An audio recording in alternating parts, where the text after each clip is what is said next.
cet effet, il m'a mandaté au niveau de la DGE pour récupérer ces fiches. Mais depuis le 29 septembre, il y a un refus, il y a en tout cas des manœuvres dilatoires,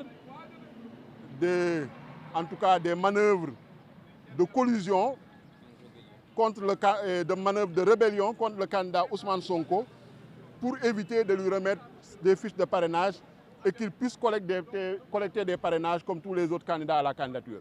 Donc le 29 septembre, on nous avait dit que Ousmane Sonko n'était pas électeur. On a intenté un recours en contentieux d'inscription sur les listes électorales devant le tribunal d'instance de Ziguinchor. Le 12 octobre, le président du tribunal d'instance de Ziguinchor a rendu son ordonnance et a demandé l'annulation de la radiation des listes électorales d'Ousmane Sonko. Il a demandé la réintégration d'Ousmane Sonko sur les listes électorales et sur le fichier électoral.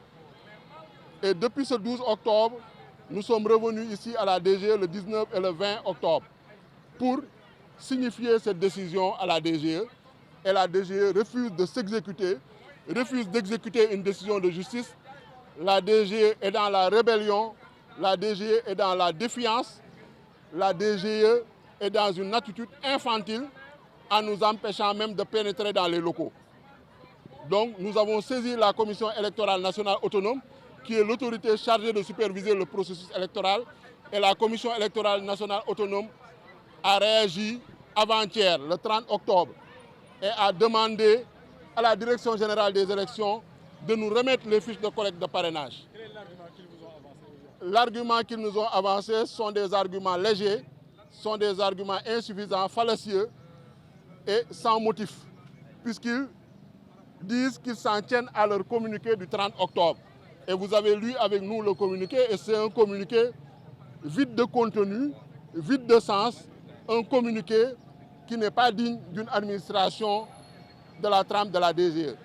Aujourd'hui, quand même, on se félicite qu'on nous ait laissé rentrer et on a été reçu par le directeur des opérations électorales qui a répondu après que je lui ai présenté les motifs, l'objet de ma visite, qu'il s'en tient au communiqué du directeur général des élections. Mais nous pensons que ce communiqué-là, en tout cas, est une preuve que la DGE est en collusion avec le régime APR Benno Bokk Yakaar. La DGE est en train de faire le jeu de Amadou Ba, candidat de Macky Sall. La DGE est en train d'exécuter des ordres du responsable de l'APR, Sidiki Kaba, ministre de l'Intérieur, en tout cas, et que le processus électoral n'est pas transparent. Il y a un manque de neutralité et d'impartialité de l'administration. Puisqu'on ne peut pas comprendre, après une décision de justice qui est immédiatement exécutoire, selon l'article 47 du Code électoral, et qui n'a pas, en tout cas, il n'y a pas d'effet suspensif d'un pourvoi en cassation en matière administrative, selon la loi organique portant création de la Cour suprême. La DGE a refusé de nous répondre. La DGE a refusé de nous recevoir. À la suite de la décision de la Sénat, la DGE continue dans sa rébellion, dans sa défiance à l'égard des institutions de la République et des lois de la République, ce qui est inadmissible, ce qui est intolérable et ce qui est injustifiable dans une République, dans une démocratie.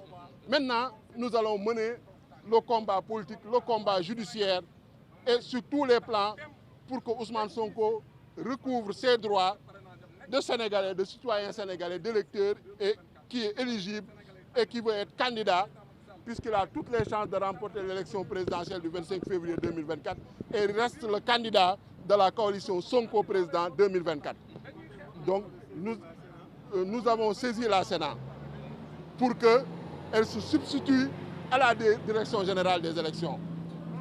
Nous avons demandé également que la DAF fasse son travail de réintégrer Ousmane Sonko dans le fichier électoral en rapport avec la DGE.